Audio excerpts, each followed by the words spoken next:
बिस्मिल्लाहिर्रहमानिर्रहीम। अस्सलाम वालेकुम डियर स्टूडेंट्स, मेरा नाम दानिश मजीद और आप मेरा यूट्यूब चैनल देख रहे हैं फिजिक्स विद दानिश। तो बच्चों, जैसा कि आप लोगों को पता है कि क्लास 11 फिजिक्स चैप्टर नंबर 8 हम लोगों ने स्टार्ट किया हुआ था, जिसका नाम है हीट एंड थर्मोडायनेमिक्स। तो आज हम उसका एक इंपॉर्टेंट टॉपिक डिस्कस करने वाले हैं, जिसका नाम है हीट इंजन। तो हीट इंजन क्या है, हम इसके कंपोनेंट्स को आज के लेक्चर के अंदर डिस्कस करेंगे, इसके कॉन्सेप्ट्स को समझेंगे, उसके अलावा इसका वर्किंग को हम समझेंगे और फिर बेसिक हम समझेंगे कि हीट इंजन वर्क कैसे करता है, उसकी वर्किंग को हम देखेंगे। तो वन बाय वन फिर लास्ट में हम उसकी एफिशिएंसी को भी डिस्कस करेंगे। आई थिंक एफिशिएंसी का जो कॉन्सेप्ट है वो आपकी बुक में भी नहीं है, बट फिर भी हम उसको जनरली इसके साथ डिस्कस कर लेंगे। तो स्टार्ट करते हैं अपना टॉपिक। तो बच्चों, हमारे पास हीट इंजन क्या है? Heat engine is a device that converts heat energy into mechanical work. Heat engine actual में हमारे पास क्या है? ये बच्चों एक डिवाइस है। ये हमारे पास एक डिवाइस है जो कि यूज होता है किस चीज के लिए? कि हम कन्वर्ट कर सके किस चीज को? हीट एनर्जी को इनटू मैकेनिकल वर्क। हम हीट एनर्जी को मैकेनिकल वर्क में कन्वर्ट करने के लिए जो डिवाइस यूज करते हैं उसको बच्चों हम लोग क्या कहते हैं? हीट इंजन कहते हैं। ठीक हो गया। अब इसके थ्री कंपोनेंट्स है हमारे पास। कौन कौन से? तो थ्री कंपोनेंट्स है। एक है हमारे पास एच टी आर, एक को हम कहते हैं एल टी आर, और एक इसका जो वर्किंग सब्सटेंस होगा जो कि इसके अंदर एक्चुअल में वर्क परफॉर्म करेगा। ठीक हो गया। अब एच टी आर क्या है, एल टी आर क्या है, और वर्किंग सब्सटेंस कौन सा इसमें यूज करते हैं, तो हम देखते हैं। अब बच्चों, हमारे पास क्या होगा? एच टी आर जो होता है, हम कहते हैं कि ये हाई टेम्परेचर रिजर्वायर होता है। It is at high temperature, ये हाई टेम्परेचर में होता है और टेम्परेचर रिमेन्स कांस्टेंट, और इसका जो टेम्परेचर होगा वो क्या होगा? कांस्टेंट होगा। ठीक है। एचटीआर जो है वो हीट इंजन का एक कंपोनेंट है, जिसको हम लोग हाई टेम्परेचर रिजर्वायर कहते हैं। इसका टेम्परेचर हाई होगा, इसी वजह से हम इसको हाई टेम्परेचर रिजर्वायर कहते हैं, और इसका जो टेम्परेचर रहेगा वो हमेशा कांस्टेंट रहेगा। अच्छा, उसके बाद बात करते हैं एलटीआर की। बच्चों, एलटीआर क्या होगा? इसको हम कहते हैं लो टेम्परेचर रिजर्वायर। इसको हम क्या कहते हैं? Low temperature reservoir. और it is also called heat sink. ये इसको हम हीट सिंक भी कहते हैं। क्यों कहते हैं हम यहाँ पे अभी डिस्कस करेंगे। और टेम्परेचर आल्सो रिमेन्स कांस्टेंट, और इसका भी जो टेम्परेचर होगा वो क्या होगा? कांस्टेंट होगा। क्योंकि ये एक साइक्लिक प्रोसेस होता है, इस वजह से हम कहते हैं कि इसका जो टेम्परेचर होगा वो कांस्टेंट होगा। ठीक हो गया।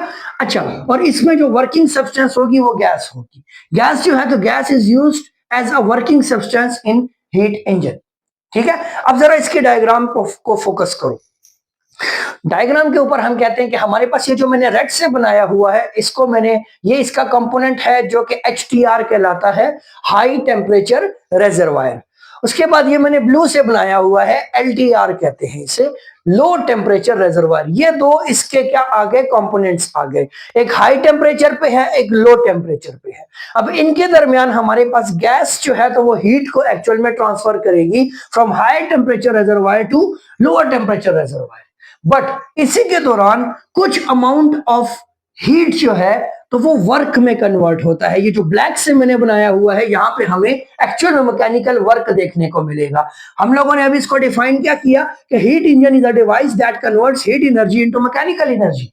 अब ये डिवाइस है जो कि हीट एनर्जी को मैकेनिकल एनर्जी में कन्वर्ट करता है, मैकेनिकल वर्क में कन्वर्ट करता है। ठीक हो गया। तो यहां से हमारे पास ये हीट जो है, गैस, उस हीट को एब्जॉर्ब करेगी, नीचे की तरफ आएगी, और यहां पे हमारे पास कुछ मैकेनिकल वर्क होगा।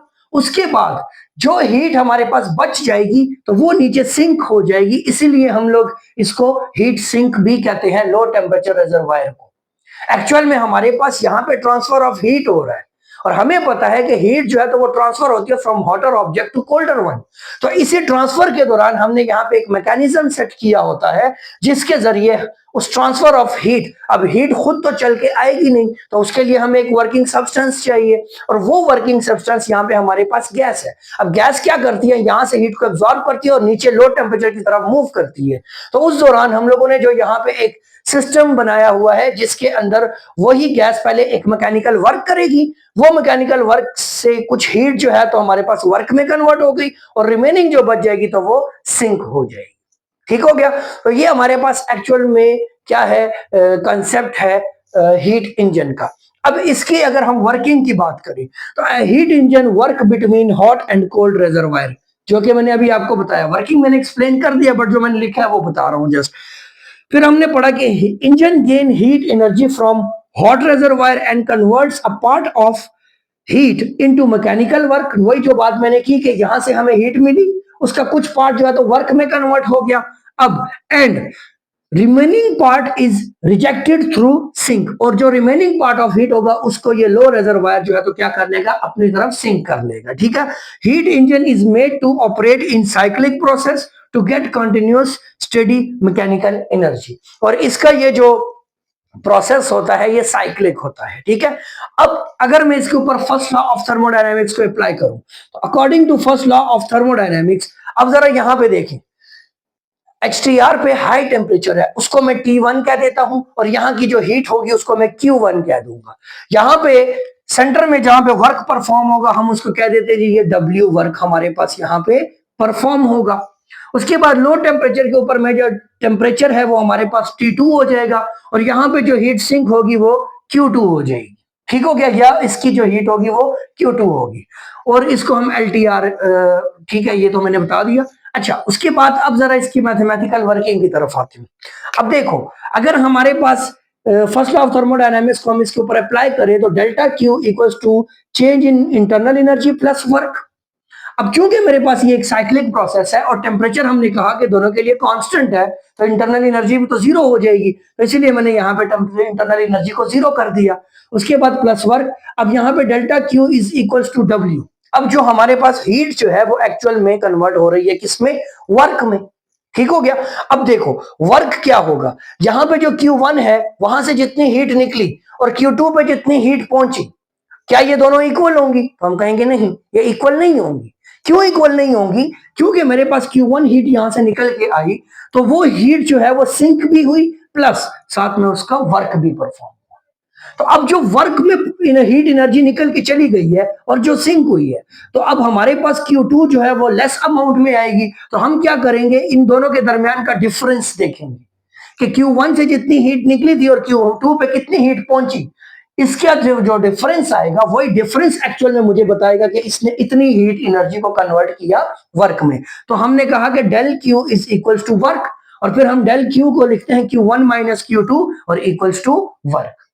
तो ये हमारे पास क्या है, ये हमारे पास बच्चों कंसेप्ट है किस चीज का, हीट इंजन का। कि हीट इंजन हमारे पास एक डिवाइस है जो क्या करता है, जो कन्वर्ट करता है हीट एनर्जी को इनटू मैकेनिकल वर्क। ठीक है। तो यहां तक उम्मीद करता हूं आपको समझ आई होगी। मैं इस पोर्शन को मिटा देता हूं। हम यहां पे जरा इसकी एफिशिएंसी को भी देख लेते हैं कि हीट इंजन की अगर हम एफिशिएंसी की बात करें तो वो हम कैसे फाइंड करेंगे। ठीक हो गया। तो हम लोग बात करते हैं बच्चों एफिशिएंसी की। किसकी बात करते हैं, एफिशिएंसी। देखो बच्चों, एफिशिएंसी हमारे पास किस चीज की इक्वल होती है, हमें पता है कि एफिशिएंसी इक्वल होती है, एफिशिएंसी इक्वल होती है आउटपुट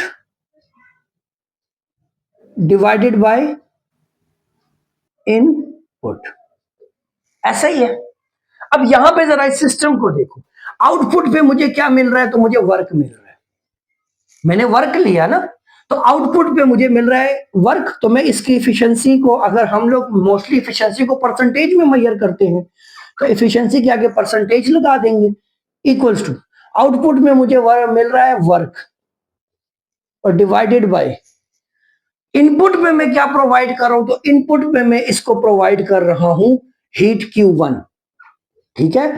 तो इसको हम मल्टीप्लाई कर देंगे 100 के साथ, तो ये मेरे पास परसेंटेज में कन्वर्ट हो जाएगी। ठीक है। अब मैंने वर्क को किसके इक्वल निकाला, तो वर्क मेरे पास इक्वल है Q1 minus Q2 divided by Q1। ठीक हो गया। अब लेट सपोज यहां पे मेरे पास ये क्या है, ये एलसीएम फॉर्म में लिखी हुई है, इसको मैं सेपरेट करके लिख सकता हूं, मतलब कि eta percentage is equal to Q1 divided by Q1 minus Q2 divided by Q1। ठीक हो गया। अब आप इसका दोबारा एलसीएम ले तो Q1 आ जाएगा, ऊपर आ जाएगा Q1 माइनस Q2, तो यहां से ये दोनों आपस में कैंसिल आउट हो जाएंगे। ठीक है, ये दोनों कैंसिल हो गए, तो इधर मेरे पास एफिशिएंसी में आ जाएगा कि परसेंटेज में efficiency equals to 1 minus Q2 divided by Q1। मतलब कि आप इस फार्मूला को यूज करके efficiency of the heat engine find कर सकते हो। ठीक हो गया। अब ये कंडीशन आ गई हमारे पास कि चूंकि देखो बच्चों, रियल इंजन्स के अंदर हमें हमेशा याद रखना है कि जो हमारे पास आउटपुट होगा वो हमेशा लोअर होगा इनपुट से। ठीक हो गया। कभी भी हमारे पास कंप्लीट इनपुट आउटपुट में कन्वर्ट नहीं होता। लेट सपोज अगर हमारे पास ऐसा कॉन्सेप्ट आ जाए, अगर हम लोग एक आइडियल कंडीशन ले लें, आइडियल कंडीशन ले लें, आइडियल कंडीशन, तो आइडियल कंडीशन में क्या लेता हूं, मैं कहता हूं कि लेट सपोज मेरे पास जितनी भी हीट Q1 वो मैं इस सिस्टम इंजन को जो प्रोवाइड कर रहा हूं उसमें से कुछ भी सिंक ना हो, मतलब वो सारा का सारा वर्क में कन्वर्ट हो। तो उस कंडीशन में मेरे पास क्या हो जाएगी, Q2 जो है तो वो 0 हो जाएगी, क्योंकि मेरे पास किसी किस्म की कोई हीट सिंक ही नहीं हो रही, सारी की सारी हीट जो है तो वो कन्वर्ट हो रही है किसमें, वर्क में। तो उस कंडीशन में हम जो एफिशिएंसी लेंगे तो वो हमारे पास आ जाएगी eta is equals to 1 minus 0 divided by Q1। तो ये टर्म 0 हो जाएगी, तो ईटा परसेंटेज इक्वल्स टू 1 और यहां से मल्टीप्लाई 100 कर दें तो हमारे पास 100% आएगी। ठीक है, इसका मतलब कि हमारे पास अगर एक आइडियल इंजन हम कंसीडर करें कि जिसमें हम लोग जितनी हीट प्रोवाइड कर रहे हैं उस इंजन को वो सारी की सारी क्या हो, कन्वर्ट हो किसमें, वर्क में, और किसी किस्म की कोई हीट सिंक ना हो। तो मतलब कि ये तो ऐसा है कि हमने जितना इनपुट दिया वो सारा का सारा हमारे पास आउटपुट में चला गया, तो मतलब उस कंडीशन में हमारे पास एफिशिएंसी ऑफ इंजन 100% हो जाएगी। ठीक है, तो बट रियल जो इंजन होते हैं तो उसमें फिर हमारे पास ये कंसेप्ट अप्लाई नहीं होता। क्यों? क्योंकि वहां पे कुछ ना कुछ अमाउंट ऑफ हीट लाजमी जो है तो वो क्या होता है, सिंक होता है। ठीक हो गया। तो बच्चों ये था हमारे पास कंसेप्ट हीट इंजन का। अगर तो आपको कोई भी क्वेश्चन हो, कोई क्यूरी हो, कोई पॉइंट समझ ना आया हो तो आपने मुझे कमेंट करके जरूर बताना है। और अगर तो आप इस चैनल पर न्यू है तो चैनल को सब्सक्राइब जरूर कीजिएगा। वीडियो पसंद आए तो इसको लाइक, शेयर और अपने उन दोस्तों के साथ लाजमी शेयर करना कि जो इन कॉन्सेप्ट्स में वीक है। ठीक हो गया। तो नेक्स्ट वीडियो तक अपना ख्याल रखना है, तब तक के लिए अल्लाह हाफिज।